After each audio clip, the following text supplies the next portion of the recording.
Hello. അപ്പോൾ ഷഷ്ടിപൂർത്തിയുടെ വിശേഷങ്ങൾ തുടർന്നുകൊണ്ടിരിക്കുകയാണ്. ഞങ്ങൾ ഇന്നലെ വീട്ടിലെത്തിയിട്ടുണ്ടായിരുന്നു. ഇന്നിപ്പോൾ രാവിലെ തന്നെ കുറച്ച് ക്ലീനിങ് പരിപാടികളൊക്കെ ഉണ്ട്. ഇന്ന് അച്ഛൻ ലീവാണ്. അപ്പോൾ രാവിലെ ഞാനും അച്ഛനും കൂടി കുറച്ച് ക്ലീനിങ്ങൊക്കെ ചെയ്യാമെന്ന് വിചാരിച്ചു. ഞങ്ങളുടെ ഇവിടുത്തെ വീടിൻ്റെ ഫ്രണ്ട് പോർഷനൊന്നും ടൈലിട്ടില്ല. ആകെ ബാത്റൂമും കിച്ചണും മാത്രമേ ടൈൽ വർക്ക് ചെയ്തിട്ടുണ്ടായിരുന്നുള്ളൂ താമസമാക്കുമ്പോൾ. പിന്നെ എൻ്റെ കല്യാണം അങ്ങനെ കാര്യങ്ങളൊക്കെ ആയിട്ട് പിന്നെ അത് നടന്നില്ല. പിന്നെ ഇപ്പോൾ പണികൾ നോക്കണം.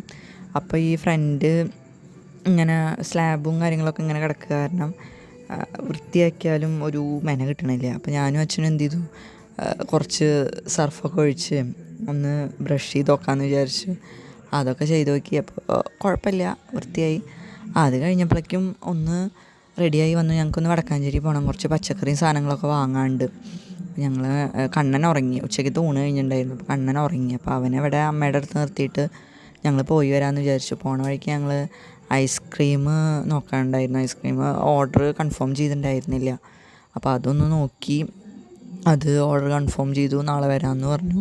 അങ്ങനെ നേരെ ഞങ്ങൾ ഓട്ടുപാറ പോയി കുറച്ച് ഗ്രോസറി ഐറ്റംസൊക്കെ വാങ്ങാണ്ടായിരുന്നു.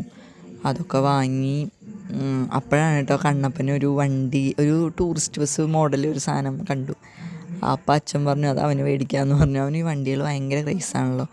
അപ്പോൾ അങ്ങനെ അത് പറഞ്ഞാൽ അവന് മേടിച്ചു.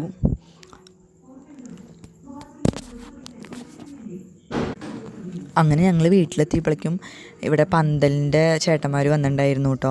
അപ്പോൾ പിന്നെ പന്തലിടാൻ തുടങ്ങി. വലിയ പന്തലൊന്നുമില്ല, നമ്മുടെ മുറ്റത്ത് തന്നെ ഒരു ചെറിയ പന്തൽ. പിന്നെ ലൈറ്റൊന്ന് സെറ്റ് ചെയ്യണം, പിന്നെ ഒരു മൈക്കും സ്പീക്കറും, അത്രയേ ഉള്ളൂ.